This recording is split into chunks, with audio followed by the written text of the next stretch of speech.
안녕하십니까. 사회복지 정책론 핵심 요약 강의 들어가도록 하겠습니다. 이번 시간이 첫 시간입니다. 챕터 6 사회복지 정책론인데요. 출제된 문제들을 보면은 조금 어렵다라는 생각을 할 정도로 정책은 전체 영역 중에서 8가지 영역 중에서 쉽지 않은 영역이다, 이렇게 말씀드릴 수 있겠습니다. 그렇다고 해서 사회복지 정책론을 공부하지 않으면 3교시에서 여러분들이 자칫 과락이 나올 수 있습니다. 그래서 사회복지 정책론의 내용들을 핵심 요약 강의라도 한 2번 정도는 쭉 보시고 기출문제, 그 다음에 실전 문제, 이런 문제들을 잘 살펴주시는 것이 중요하다 말씀드릴 수 있겠습니다. 사회복지 정책론은 정책의 여러 용어들이 있습니다. 그 용어의 개념을 잡는 것이 상당히 먼저 우선적으로 중요하다는 걸 말씀드립니다. 예를 들어서 신우파라는 단어가 나온다. 그게 무슨 뜻이냐? 그 다음에 1강에도 나오지만 기회의 평등이란 게 무엇이냐? 파레토 효율이 무엇이냐? 그 다음에 수량적 평등이 무엇이냐? 이런 어려운 단어들이 좀 나옵니다. 그러한 용어의 개념을 잡는 것이 상당히 중요하다는 걸 미리 말씀드리고, 그 다음에 사회복지 정책은 골고루 출제됩니다. 목차에서 전반부에서 끝에 있는 우리나라의 사회복지 정책까지 상당히 골고루 출제되는 경향이 있기 때문에 전반적으로 쭉 훑을 필요가 있다. 어느 부분을 집중적으로 공부하기보다는 전반적인 학습이 필요한 것이 바로 사회복지 정책이다, 이렇게 말할 수 있겠습니다. 자, 이 정도 여러분들이 학습의 방향을 좀 잡아주시면 되겠고요. 자, 첫 번째 사회복지 정책의 영역을 하겠습니다. 자, 1강부터 좀 이렇게 만만치 않은 것들이 나오기 때문에 잘 들어주셔야 됩니다. 협의와 광의가 있습니다. 이거는 여러분들이 암기법으로 끝내셔도 되는 것입니다. 마샬이라는 학자는 사회복지 정책의 영역을 협의로 규정한 바가 있습니다. 거기에 보면 건강보장, 소득보장, 주택, 교육, 사회복지 서비스 이렇게 되어 있는데요. 이 5가지의 암기법은 건소주 교사입니다. 그래서 오른쪽에 건소주 교사, 건강, 소득, 주택, 교육, 사회복지 이렇게 정리하면 되겠고, 그 다음에 이제 광의가 있습니다. 광의는 이제 협의를 아우르면서 별도의 영역이 따로 있는 거죠. 그게 바로 2가지인데 노조광으로 외우시면 됩니다. 노동과 조세 또는 고용과 조세, 이 2가지가 바로 광의 영역에 포함된다라고 보시면 됩니다. 즉 광의 영역은 협의의 영역 플러스 노동 또는 고용 정책과 조세 정책에 들어간다. 그래서 노조광 이렇게 외우시면 되겠죠. 건소주 교사가 협의고 그 다음에 노조광은 노동과 조세가 광에 포함된다, 이렇게 정리를 하시면 되겠습니다. 출제 포인트는 아닙니다. 여러분들이 기본적으로 사회복지 정책의 영역이 협의가 있고 광의가 있다더라, 어떤 것이냐, 그 정도만 아시면 됩니다. 2번째부터 중요한데요. 2번째 별표 쳐주시기 바랍니다. 사회복지 정책 가치로서의 평등입니다. 가치의 동그라미를 쳐주시기 바랍니다. 사회복지 정책의 가치는 여러 가지가 있을 수 있는데 그중에 평등을 먼저 이야기하고 있습니다. 사회복지 정책은 가치지향적 성격이 있다. 가치지향적의 형광펜으로 밑줄 쫙 그어주십시오. 자, 가치지향적 밑에다가 가치중립적 X라고 써주시면 됩니다. 이게 이제 실제로 출제된 것이거든요. 가치중립적 X입니다. 사회복지 요소를 가지고 있기 때문에 가치지향적이라고 생각하시면 됩니다.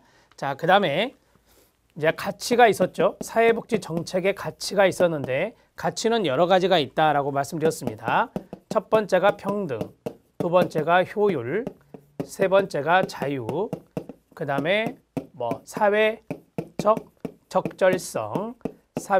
적절성, 그 다음에 연대, 사회연대, 사회연대를 우리가 사회적 책임이라고도 합니다. 사회적 책임.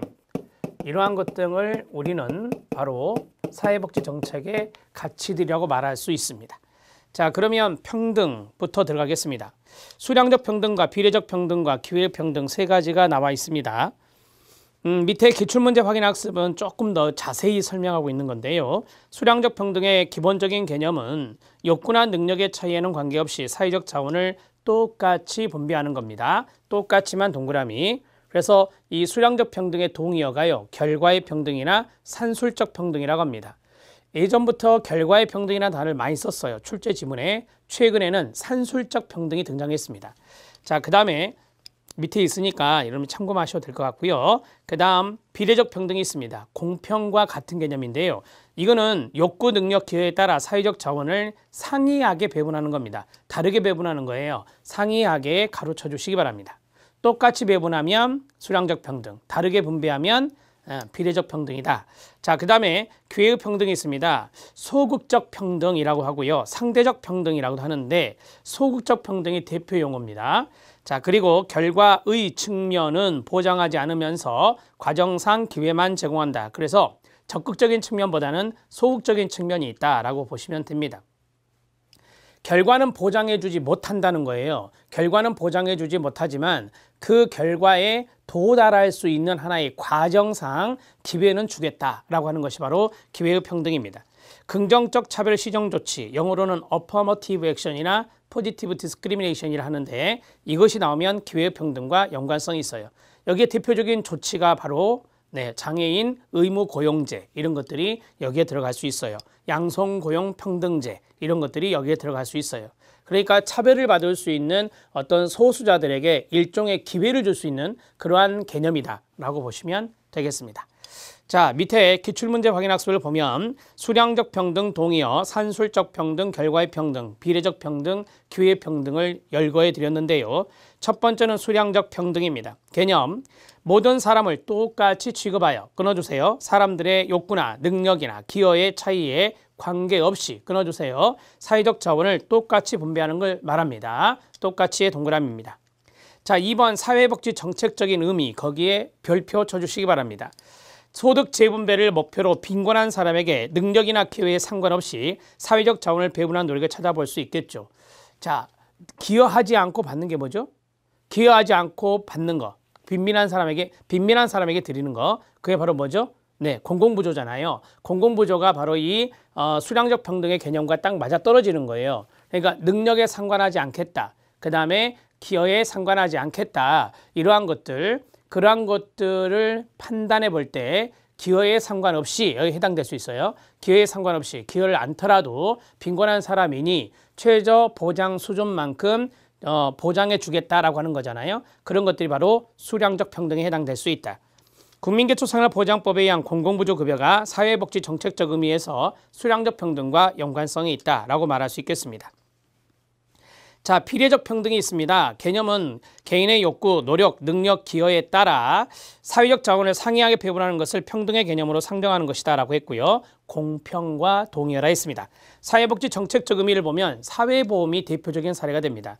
사회보험과 같이 보험료를 많이 낸 사람에게 더 많이 급여하는 방법, 국민연금이 여기에 들어갈 수 있겠죠. 자, 이러한 방법에서 찾아볼 수 있는데요.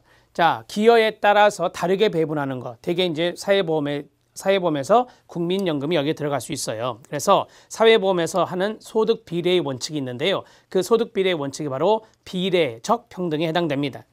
자, 열등초우 원칙이 있습니다. 거기에 별표 쳐주시고요. 이것도 출제지문이에요. 열등초우 원칙이 무엇인지 아시죠? 나중에 이제 신구빈법, 개정구빈법에서 배우시게 되는데 복지급여를 받는 사람들이 있다. 복지급여를 받지 않고 열심히 자활, 노동하는 사람이 있다. 복지급여를 받지 않는 최저임금, 최하위 임금을 받는 노동자의 임금 수준하고 복지급여를 받는 사람들의 복지급여 수준하고 비교를 할 때 복지급여 수준이 최하위 임금 노동자의 임금 수준을 넘어서는 안 된다. 초과해서는 안 된다는 거예요. 그게 바로 공평과 연관성이 있습니다. 사회복지급여 수준이 노동시장에 있어 최하위 임금 수준보다 낮아야 한다는 원칙이 바로 열등초우 원칙인데요. 국가의 보조를 받는 빈민의 상태는 전체적으로 최저계급의 독립노동자의 상태에 비해서 실질적으로 또는 외견상으로 열등해야 된다는 것이 바로 열등초우 원칙입니다. 이는 1834년 영국의 신빈민법에 도입되어서 사회복지의 주요 원칙 중에 하나로 강조되고 있는데요. 이 열등초우 원칙이 바로 공평하다라고 하는 겁니다. 열심히 일을 한 사람이 있고 여기에서는 빈곤하지만 일을 하지 않더라도 생계급여를 받는 사람들이 있다. 예를 들어서 열심히 일을 하는 사람들이 조금 더 소득 수준이 높아야 되지 않냐라고 하는 거죠. 이게 일종의 공평성이다라고 하는 거예요. 형평성이다라고 하는 거죠. 이런 것들을 생각해 보시면 됩니다. 우리 법조문에 보면 이런 것들이 있어요. 소득 역전 현상이 발생하지 않도록 노력하라. 이런 것들이 있습니다. 그러니까 기초연금법에 보면 그런 게 있는데 기초연금법에서 기초연금을 받는 사람들의 어떤 급여 수준이 기초연금을 받지 않는 분들도 있거든요. 기초연금을 받지 않는 분들의 어떤 소득보다 더 높아서는 안 되는 거죠. 그래서 소득 역전 현상이 발생하지 않도록 노력해야 된다. 이런 것들이 법조문에 들어 있습니다. 그와 똑같은 맥락이라고 보시면 돼요. 세 번째, 기회의 평등입니다. 과정이 평등하다면 제가 그랬죠. 과정상 기회의 평등을 준다라고 했어요. 그래서 과정이 평등하다면 그 말은 과정상 기회를 준다면 이 말이에요. 자, 끊고 결과의 불평등은 상관이 없다는 관점입니다. 제가 말씀드렸잖아요. 결과는 보장하지 않는다. 결과는 보장하지 않은 상태에서 과정상 기회를 주는 것이기 때문에 사회복지 정책적 의미에서는 과정상의 똑같은 기회의 평등이 주어졌지만 결과의 평등은 실패한 사례에서 찾아볼 수도 있겠죠. 자, 1960년대 미국 존슨 행정부는 빈곤과의 전쟁을 선포하게 되는데요. 그때 빈곤층에게 교육받을 기회, 훈련의 기회를 줬단 말이에요. 그런데 여기에서 이제 이 빈곤과의 전쟁이라고 하는 정책 자체가 베트남 전쟁의 원인 등에 의해서 이제 실패하게 되잖아요. 그러면서 이제 그 빈곤층이 어떤 교육이나 훈련의 기회 이런 것들을 좀 잘 살리지 못한 그러한 케이스가 바로 여기에 해당될 수 있다라고 보시면 되겠습니다. 자, 이 내용에 대해서 판서로 정리를 간단히 해보도록 하겠습니다.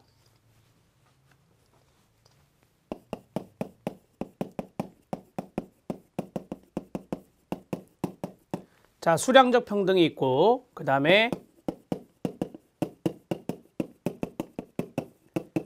비례적 평등이 있고 기회 평등이 있다. 자, 수량적 평등의 동의어를 말씀드렸죠. 수량적 평등의 동의어는 결과의 평등, 그 다음에 산술적 평등, 결과 산술이 동의어가 되고, 자, 비례적 평등의 동의어는 공평이다 라고 말씀드렸습니다. 그 다음에 기회 평등은 소극적 평등이다. 이렇게 정리해 드렸죠. 자, 먼저 사례부터 말씀을 드리면 수량적 평등의 대표적인 사례가 바로 공공부조가 여기에 해당될 수 있다. 자, 그 다음에 비례적 평등의 사례는 사회보험이 여기에 들어갈 수 있다. 그 다음에 기회의 평등의 사례는 장애인 의무 고용제, 이런 것들이 사례가 될 수 있다. 이렇게 말씀을 드렸죠. 하나씩 말씀드렸습니다. 자, 이제 개념을 보면 이것은 똑같이 분배하는 겁니다. 기여, 능력, 욕구 등에 상관없이 똑같이 분배하는 것을 수량적 평등이다. 이렇게 말하고 여기는 욕구에 따라, 능력에 따라, 기여에 따라 상이하게 분배하는 것을 말합니다. 자, 기회의 평등은 결과는 보장하지 않습니다. 결과는 보장하지 않은 채 과정상 기회를 제공하는 겁니다. 과정상 기회를 제공하는 것을 말 그대로 기회의 평등이다. 이렇게 정리가 가능하죠. 자, 우리가 이제 수량적 평등의 개념과 그 다음에 비례적 평등의 개념과 기회평등의 개념을 보았습니다. 자, 이 세 가지 중에서 만약에 어퍼머티브 액션이라든지 또는 포지티브 디스크리미네이션 이렇게 주어진다면 우리가 이것을 이제 긍정적 조치 또는 적극적 차별이라는데 출제 지문에서 영어를 반드시 넣어주거든요. 그러면은 그 영어가 나왔을 때는 바로 기회평등에 해당된다는 것을 정리하셔야 돼요. 여러분 교재에도 어퍼머티브 액션이 들어있죠. 자, 써드리면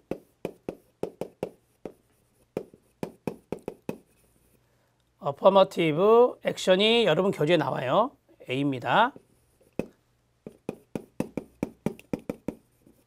자, 그 다음에 여러분 교재에 나와 있지 않지만 그대로 번역하면 포지티브 적극적인이란 뜻이죠. 그 다음에 디스크리미네이션 차별이란 뜻입니다. 그래서 적극적 차별 뒤에 이제 시정 조치 이런 것들이 이제 생략된 거예요. 그래서 이 두 가지가 나오면 바로 기회평등이다. 이렇게 정리를 해 주시면 되겠습니다. 자, 수량적 평등에서 공공부조가 사례가 된다라고 했잖아요. 최저 보장 수준, 국민기초생활보장법에 보면 최저 보장 수준이 있어요. 생계급여는 중위소득의 30%고 의료급여는 40% 이렇게 나오거든요. 최저 보장 수준까지 똑같이 지원해 주거든요. 따라서 이것은 바로 수량적 평등에 해당된다. 이렇게 정리를 하시면 되고, 자, 사회보험에서는 보험료를 많이 낸 사람은 급여를 많이 받아간다. 예를 들어서 국민연금이 여기에 들어갈 수 있죠. 국민연금이 사례가 될 수 있어요. 이게 바로 소득 비례 원칙을 따르고 있습니다. 소득 비례 원칙을 따르고 있기 때문에 이런 것들은 비례적 평등에 해당된다. 이렇게 정리를 하시죠. 이 정도 정리하시면 됩니다. 자, 그 다음에 이제 세 번째, 사회복지 정책 가치로서의 자유를 하겠습니다. 자유 동그라미요. 여기에 보시면 자유가 있어요. 이 자유가 있는데 자유는 소극적 자유와 적극적 자유 두 가지가 있다고 합니다. 소극적 자유는 우리가 보통 알고 있는 자유예요. 간섭받지 않는 것. 이게 바로 이제 소극적 자유가 되는 거고, 적극적 자유는 뭐냐면 내가 능력을 가지고 있다. 그러면 그 능력을 최대한 발휘할 수 있는 자유예요. 그래서 일명 능력의 자유라고 하거든요. 그러면 소극적 자유는 다른 사람의 간섭만 동그라미, 간섭 또는 의지로부터 자유, 기회의 측면을 강조한다라고 했어요. 되게 자유주의 이념에서 많이 강조하는 거고요.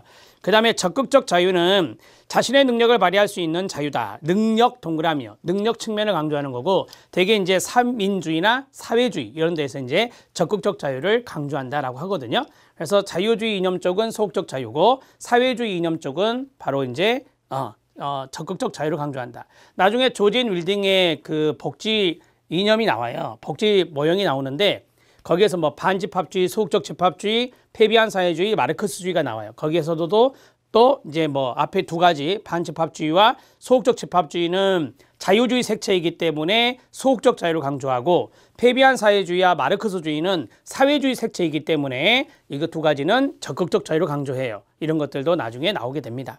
자, 그 다음에 네 번째, 사회복지 정책 수단적 가치로서의 효율성입니다. 자, 거기 보면 또 가치란 단어가 나왔죠. 효율이란 단어가 여기 있네요. 그렇죠? 자, 그러면 여기에서 수단적 가치로서의 효율.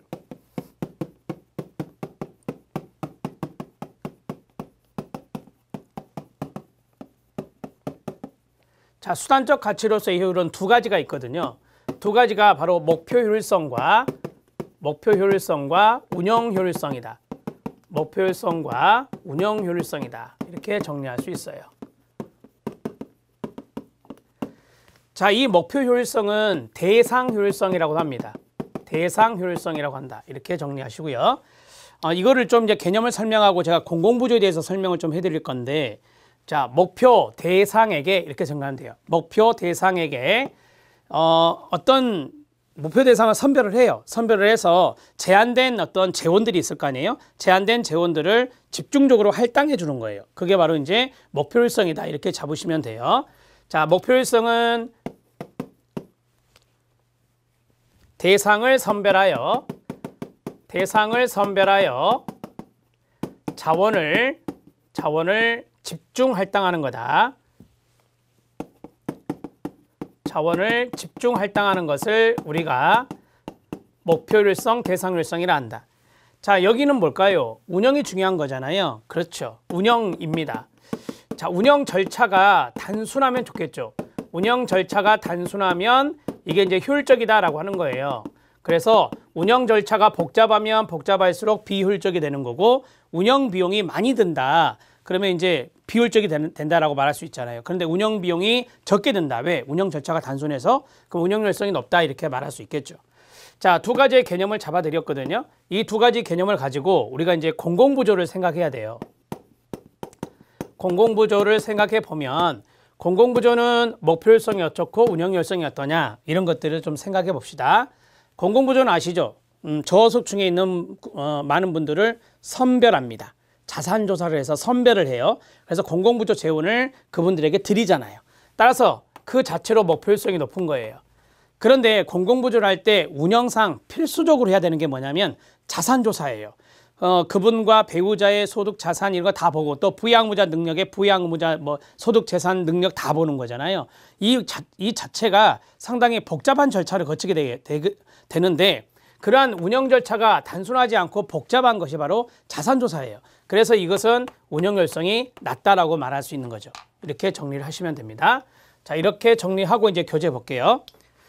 자, 대상 효율성과 같은 것이다. 정책 표적의 효율성과 같은 것이다. 목표를 우리가 타겟이라고 하거든요. 그래서 표적이라는 단어를 쓰는 거예요. 정책 표적의 효율성과 유사 개념으로 정책의 목표 대상들에게 끊어요. 그 정책에 사용되는 자원의 집중적인 활동 정도를 말한다. 운영 효율성은 정책을 운영할 때 얼마나 적은 비용을 활용하느냐. 적은 비용을 활용하려면 운영 절차가 단순화되죠. 복잡하지 않아야 된다는 거예요. 그게 바로 운영 효율성의 개념이다라고 하는 겁니다. 이해되셨죠? 자, 그 다음에 기출문제 확인 학습을 하겠습니다. 배분적 효율이 나옵니다. 배분적 효율을 우리가 파레토 효율이라고 하는데 대개 이제 배분적 효율이라는 단어보다는 파레토 효율로 많이 나옵니다.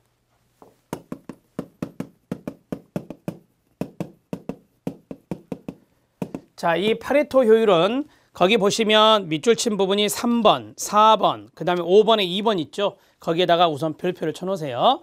자, 완전 경쟁 시장에서 개인의 효용을 극대화하려는 이기적인 사람들이 합리적, 자발적 선택에 의한 교환이 이루어질 때 파레토 효율적인 사회적 자원 배분이 이루어진다라고 했어요. 여러분들이 알다시피 우리 지금 자본주의는 완전 경쟁 시장이 아니에요. 불완전 경쟁 시장이거든요. 그 다음에 어떠한 자원 배분이 특정 사람들의 효용을 줄이지 않으면서도 다른 사람들의 효용을 높일 수 있다면 그러한 배분이 바로 파레토 효율의 정의상 효율적인 것이 된다라고 해요. 자, 여러분 쉽게 이야기할게요. 어떤 사람들의 효용을 줄여야 다른 사람의 효용을 높일 수가 있죠. 이해되시죠? 예를 들어서 저소득층이 있다. 저소득층에 대한 소득을 좀 보장해 주려면 다른 사람들이 세금을 내줘야 돼요. 다른 사람들의 효용을 빼앗아 와야 돼요. 그래야 그 재원으로 이 사람들에게 재분배가 이루어질 수 있거든요. 이해되시죠? 그러니까 파레토 효율의 개념은 뭐냐면 이 사람의 효용을 줄이지 않으면서 이 사람의 효용을 끌어올리는 거예요. 그게 실제적으로 불가능한 거예요. 그래서 여기 파레토 효율은 현실적으로 불가능한 거예요. 현실적으로 불가능하다 이렇게 보시면 되겠고, 자, 왜냐하면 다른 사람의 효용을 끌어올리기 위해서는 다른 사람의 효용을 줄여야 되거든요. 그래야 되기 때문에 파레토 효율이라는 것은 정의상 현실적으로 어렵다라고 보시는 거고요. 세 번째, 사회복지정책의 소득 재분배. 제가 이 정도만 말씀드린 게 소득 재분배 아닙니까?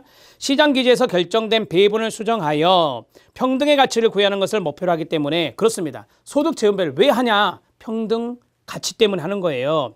그 과정에서 특정한 사람의 효용을 높이기 위해서는 다른 사람의 효용을 줄여야 되는 거예요. 그래야 되기 때문에 파레토 효율의 정의상 이러한 소득 재분배는 비효율적이라고 말하는 거예요.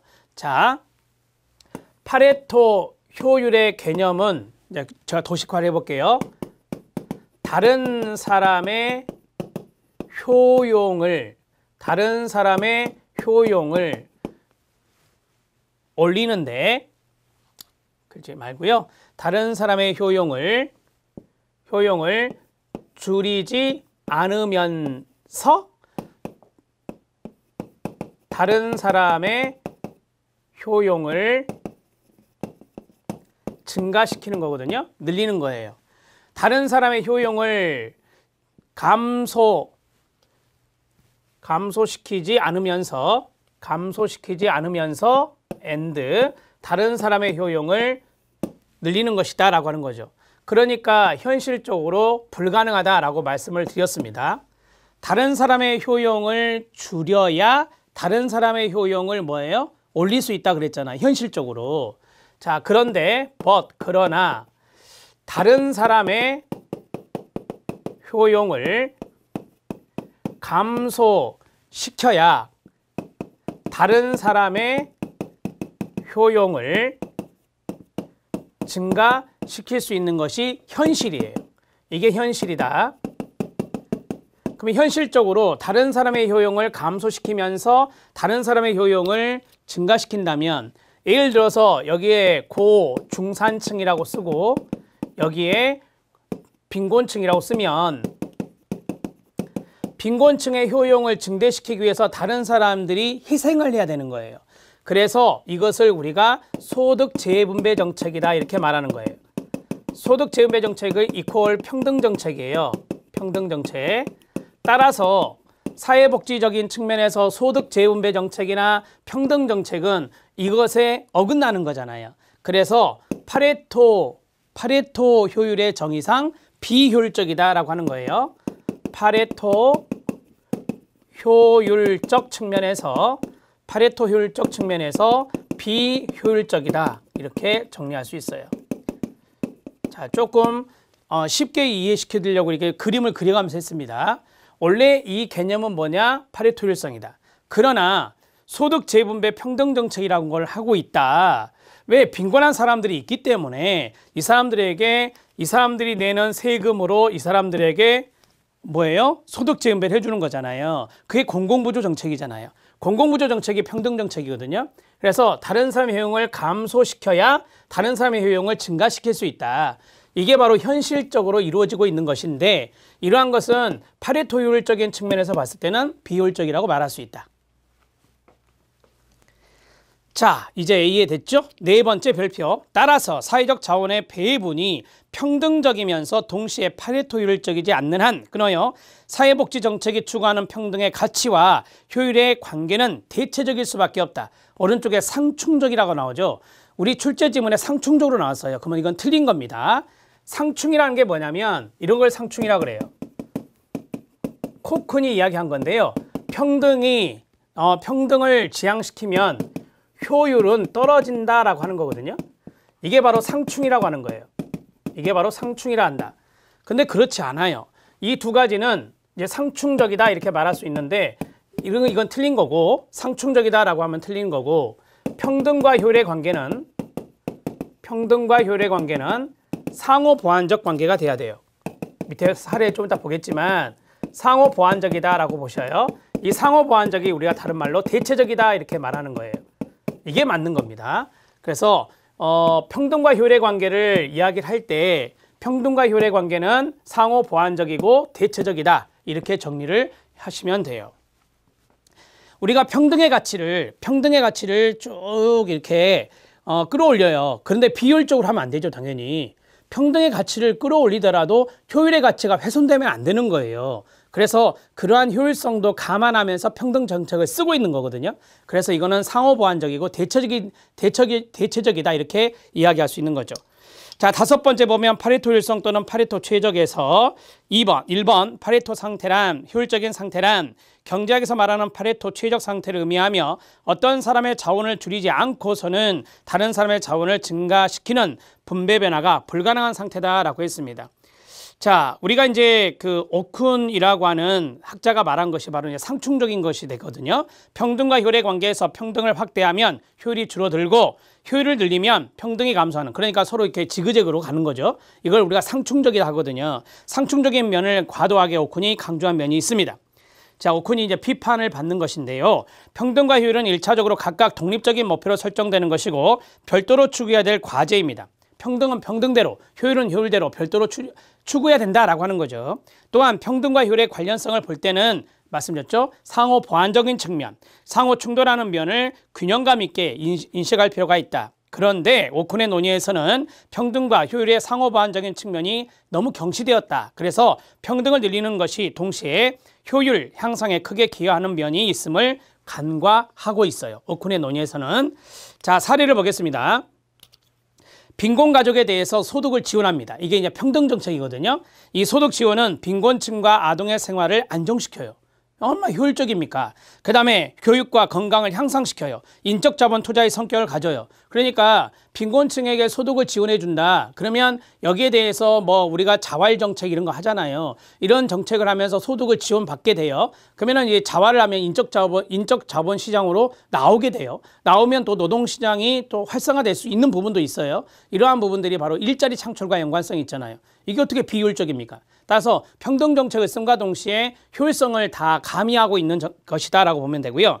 또 평등한 소득 분배는 계층 간의 갈등을 줄일 수 있어요. 그 다음에 근로와 생산활동에 대한 사회 구성원의 노력을 증진시킬 수 있어요. 제가 말씀드렸던 자발이 여기에 들어가는 거죠. 자, 복지 지출은 또한 세계화 등으로 인한 경제 변동의 피해자를 돕는 기능도 있고요. 더 나아가서는 환경 변화에 대응한 경제 구조의 조정을 쉽게 할 수 있습니다.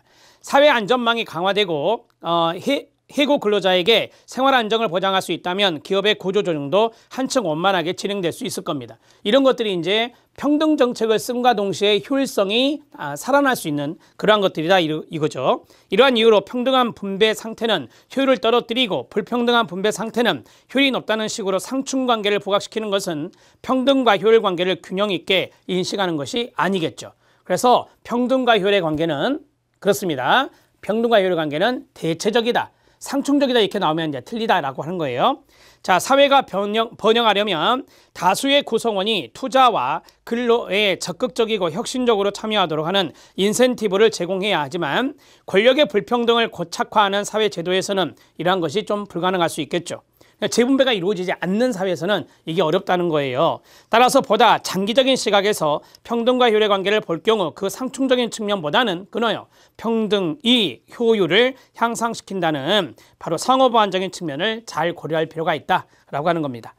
자, 이 내용에서 중요한 부분은 이거밖에 없잖아요. 파리토 효율이 뭐냐? 근데 현실적으로 이렇게 이루어지고 있다. 사회복지적인 정책적인 측면에서. 그래서 현실적으로 불가능한 게 파리토 효율이다 이렇게 보는 거고요. 그 다음에 여기에 대해서 평등과 효율의 관계를 이렇게 상충적으로 뭐 평등이 낮으면 효율이 높다라고 하는 이런 것도 이게 상충적이 될 수 있는데 상충적의 의미는 틀리다라고 하는 거죠. 평등과 효율은 상호보완적이고 대처적인 관계에 있다 이렇게 정리하시면 됩니다. 자, 5번째까지 할 건데요. 평등 추구를 목표로 하는 사회복지 정책의 확대가 효율성을 제한한다는 관점 5가지입니다. 자, 우리가 이제 이것은 뭐 자유시장 경제론자들이 많이 비판을 하는 것 중에 하나인데 쉽게 말하면 효율성의 가치를 중요하게 생각하는 사람들이 이런 이제 복지 정책에 대해서 비판을 가할 수 있는 거예요. 자, 이걸 이제 그림으로 하면은 국가가 복지를 확대해요. 이게 이제 일종의 평등 정책입니다. 자, 그런데 효율은 떨어진다라고 하는 거죠. 국가가 복지 정책을 써서 평등을 추구하는데 효율이 떨어진다라고 하는 그 관점이 5가지 관점이 있다라고 하는 거예요. 자, 이런 것들은 대개 시장 경제론자, 복지 개입론자들이 아니라 시장 경제론자들의 주장이에요. 시장 경제론자 주장 이렇게 정리하시면 되죠. 자, 여러분들이 많이 들어본 듯한 이야기도 나올 거예요. 첫 번째가 뭐죠? 근로동기에 약화입니다. 근로동기의 약화, 국가가 복지 혜택을 주기 때문에 일을 하지 않는다는 거죠. 일명의 복지병이라고 하죠. 많이 들어보셨죠? 근로동기의 약화입니다. 근로동기 저하가 되겠습니다. 두 번째는 무엇입니까? 저축과 투자 동기의 약화입니다. 뭐 생계급을 받으면 저축과 투자를 하지 않고 그냥 소진하는데 많이 이제 써버린다라고 하는 거잖아요. 그래서 저축과 투자 동기의 약화.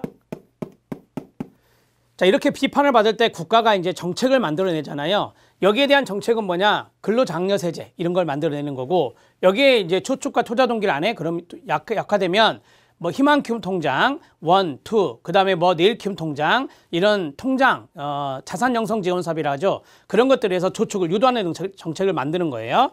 그 다음에 세 번째, 생산 부분은 이제 기업체거든요. 생산 부분에서 사용할 수 있는 자원의 축소다라고 했어요. 자, 가용 자원이라 할게요. 자, 가용 자원이 줄어든다라고 하는 거잖아요. 자, 인적 자원도 안 들어와, 물적 자원도 안 들어와. 그래서 가용 자원이 줄어든다라고 하는 거죠. 그래서 경제가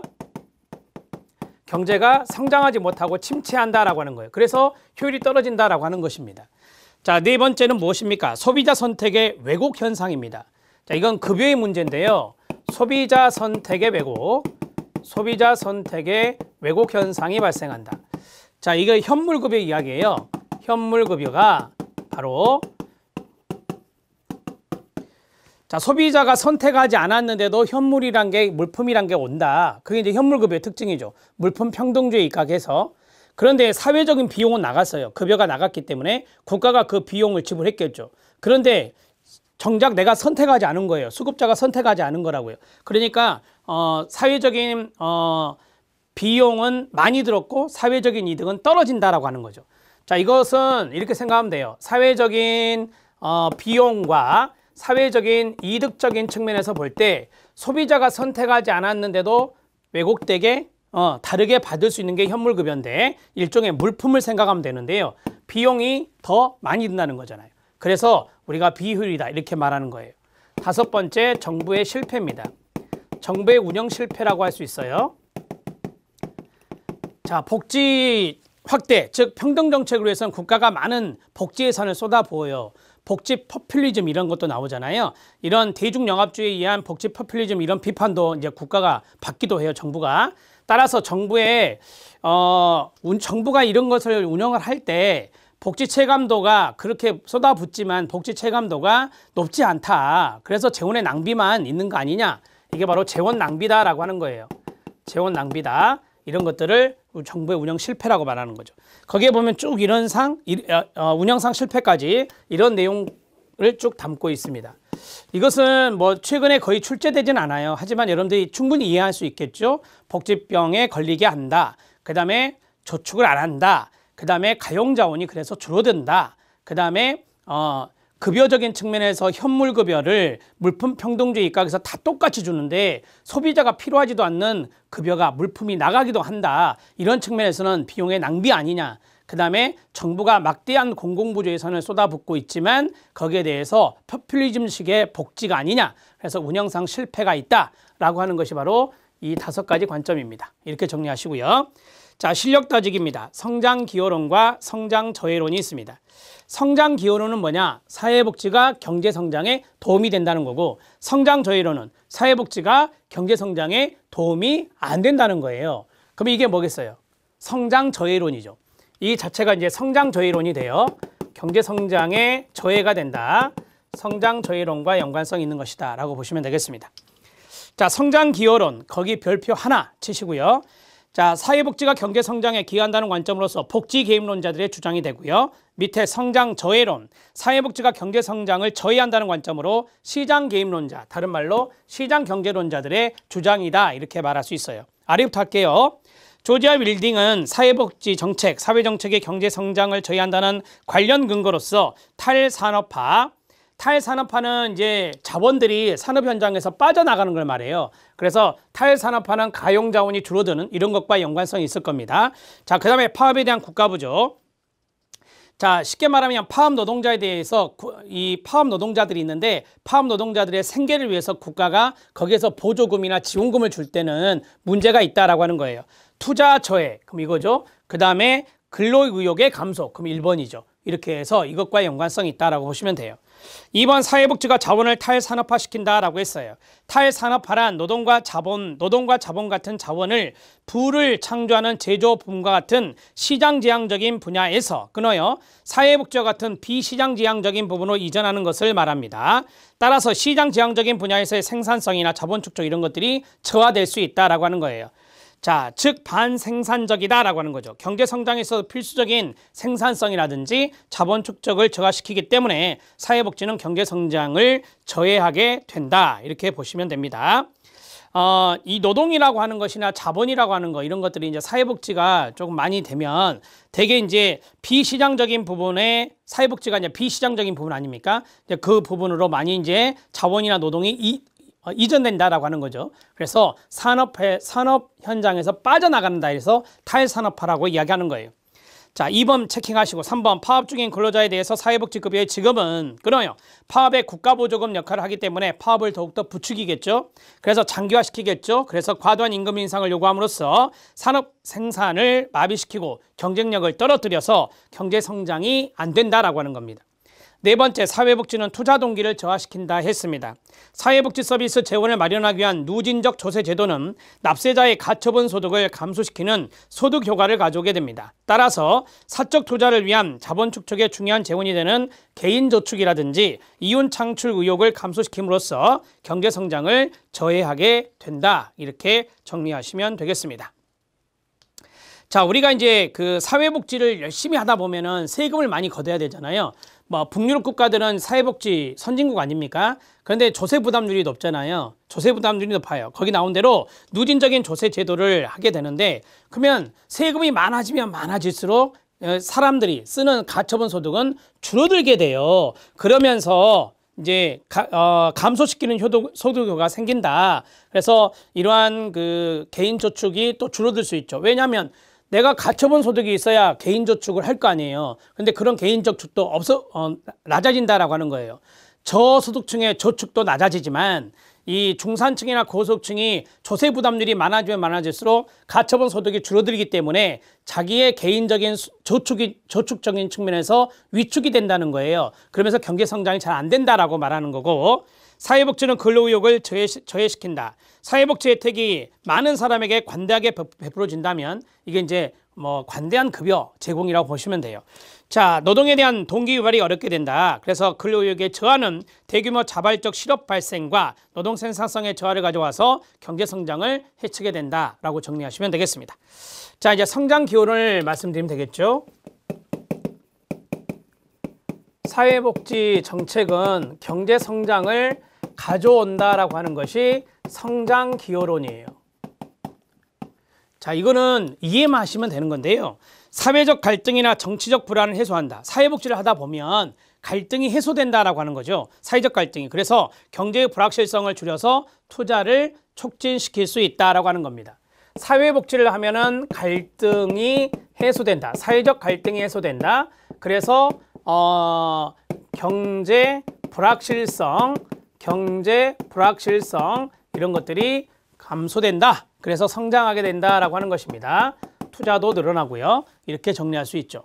사회적인 갈등이 많으면 주식이 뚝뚝뚝 떨어지잖아요. 왜요? 경제가 너무 불확실해지기 때문에. 그래서 이 주가를 보면 알거든요. 근데 이제 사회적인 갈등이 많이 해소가 되고 거기 나온 대로 첫 번째 정치적인 불안이 많이 없어지잖아요. 그러면 또 주식이 오르는 경향도 있거든요. 사회가 안정화되다 보니까. 그럴 때는 또 경제의 불확실성이 감소되기 때문에 그런 주가가 뛰는 것이다 라고 보시면 되겠고, 그 다음에 중산층이나 저소득층의 구매력을 높여서 사회복지를 증대시키면 중산층에게 급여가 나가고 저소득층에게 급여가 나가잖아요. 자, 이 사람들이 이제 소비를 한다는 거죠. 이제 급여를 받아서 소비를 할 수 있다라고 하는 겁니다. 그래서 그러면 어떻게 돼요? 네, 내수 경기, 내수 시장이 좋아진다라고 하죠. 내수 시장은 국내 경기를 말해요. 국내 시장이 좋아진다라고 하는 겁니다. 세 번째, 건강하고 우수한 노동력을 재생산함으로써 고도 산업사회의 인적 자본 형성에 기여하는 사회적 기능을 수행함으로써 끊어요 성장 원동력의 밑거름이 되는 효과를 발휘한다라고 했어요. 자, 여기에서 노동력 재생산이란 말이 있어요. 우리가 사회복지 쪽에 이제 직업훈련 이런 것이 있어요. 따라서 노동의 재생산성이 이제 증가하겠죠. 사회복지 혜택을 주면 노동의 재생산성이 증가되면은 거기 뒤에 나온 대로 인적 자본 형성에 기여하게 돼요. 인적 자본 형성에 도움이 된다. 그래서 경제가 성장한다라고 하는 것입니다. 이렇게 정리가 되는 겁니다. 사회보험법에 고용보험이 있잖아요. 그런 것들이 이제 노동력의 재생산, 노동 재생산성이 높아질 수 있는 제도 중에 하나죠. 그 다음에 출산율 증대와 더불어서 여성의 경제활동 참가를 촉진시키는 기능이 있다라고 했습니다. 자, 여기에서 이제 복지정책 중에 육아정책이 있잖아요. 뭐 저출산이 지금은 신사회 위험인데 그걸 해결하는 정책도 사회복지 정책이 되거든요. 따라서 출산율이 증가된다라고 하는 겁니다. 출산율이 증가된다. 자, 그 다음에 이제 우리가 그 양육제도라고 하잖아요. 복지정책에 양육제도가 있어요. 이 양육제도가 좋아지게 되면, 이게 이제 이쪽이 복지입니다, 지금. 자, 좋아지게 되면 여성이 노동시장으로 나오게 되잖아요. 그래서 여성의 노동시장 진입이 높아져서 경제 성장에 도움이 된다라고 하는 것입니다. 이쪽은 경제 성장에 해당되는 거예요. 자, 그다음에 마지막 5번 별표. 임금 인상의 요인이 되는 주거나 사회복지 서비스나 환경, 보건, 교육 등의 과도한 개인적 부담을 완화하여 여기서 끊어야 돼요. 생산 비용을 절감시킬 수 있다라고 했어요. 자, 예를 하나 들어보면 예를 들어 사교육비 해볼게요. 자, 사교육비가 많이 늘어난다. 사교육비가 늘어나면 노동자들은 자, 사교육비 부담이 너무 큽니다. 임금 올려주세요라고 할 수 있잖아요. 그런데 교육에 대한 복지 제도가 있다. 예를 들어서 고등학교까지 무상교육을 시킨다. 그러면 이제 고등학교까지 무상교육을 시켰다면은 거기에 대한 비용이 줄어드는 거 아닙니까? 따라서 기업에서는 임금 인상의 요인이 줄어들게 되는 거잖아요. 그래서 거기 보면 생산 비용이 인건비예요. 생산 비용을 절감시킬 수 있다라고 하는 것이 성장에 도움이 되는 거죠. 기업이 이제 너무 과다한 생산 비용이 들어가면 이제 기업이 위축되잖아요. 그런 것들을 막을 수 있다라고 하는 겁니다. 다양한 복지 제도를 실시하다 보면 기업의 생산 비용을 줄일 수 있다라고 하는 거예요. 그러면서 기업의 활동을 촉진시킬 수 있다라고 하는 것이 여기에 해당될 수 있습니다.